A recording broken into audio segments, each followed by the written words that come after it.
Bien, ya hemos llegado a esta parte que lo que nos corresponde ahora es comenzar a diseñar nuestra propia estrategia de enseñanza en base a lo que nos declara este decreto 83 en función de aquellos principios que están plasmados en el diseño universal de aprendizaje. Y por eso hice este esquema, en el fondo, para resumir cuáles son los 3 principios del diseño universal de aprendizaje. ¿Y por qué son importantes estos principios? Porque los 3 principios en particular son los lineamientos que tiene el decreto 83 del año 2015, ¿sí? Pensando que en este decreto lo que propone en particular es poder utilizar de forma transversal estos 3 principios del diseño universal de aprendizaje en las distintas estrategias que nosotros utilizamos dentro de la sala de clase para la enseñanza y para el aprendizaje.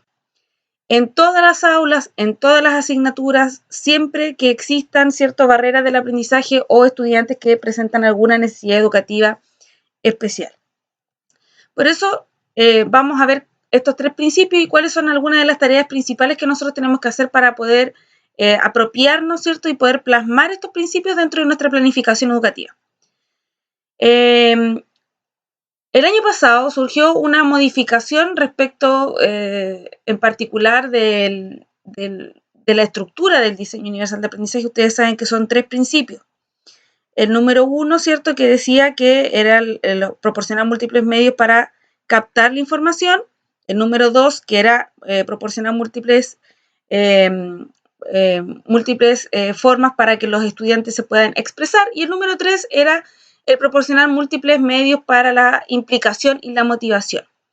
Como les comentaba el año pasado, una de las últimas actualizaciones que tuvo este diseño universal a nivel global, a nivel mundial, es que se tomó el principio número 3 como el principio número 1, es decir, se invirtieron un poco el orden. Esto con el sentido de considerar de que la motivación y la implicación de los estudiantes podríamos decir, es una necesidad a nivel global.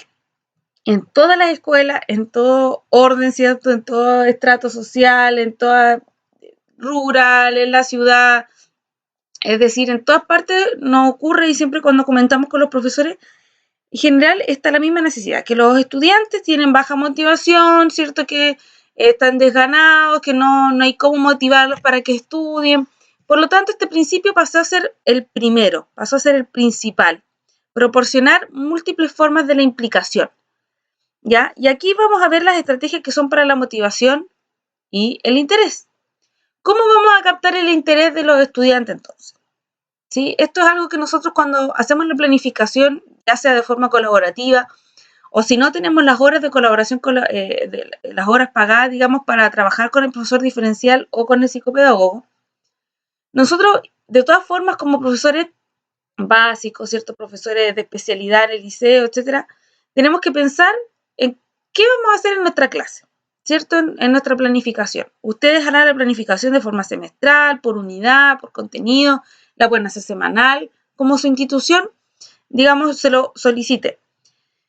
Pero siempre en esta planificación vamos a tener que pensar si yo tengo un curso que tiene la necesidad en particular, que es un curso más bien que es poco participativo, que tengo problemas con muchos estudiantes que tienen desmotivación, que hay bajo interés, etcétera, voy a tener que utilizar el principio de cómo proporcionar estas instancias de implicación.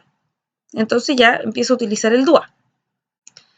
Bien, ¿y cuáles son algunas de las tareas que yo puedo hacer? Permitir la participación de los alumnos en el diseño de actividades y tareas, ¿cierto? Preguntarles cómo se les ocurre, qué podemos trabajar este tema, este contenido.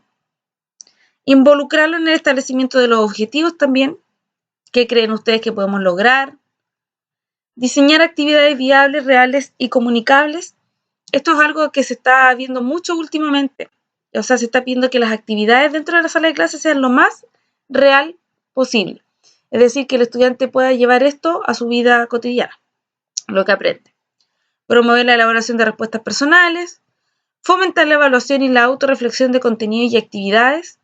Utilizar calendarios, recordatorios de actividades cotidianas, proporcionar avisos o alertas que permiten anticipar las tareas y actividades que se van a realizar. Podemos dejar un encargado con algún cronómetro, podemos utilizar algún tipo de reloj, podemos utilizar alarmas para ir proporcionando, ¿cierto?, distintos momentos dentro de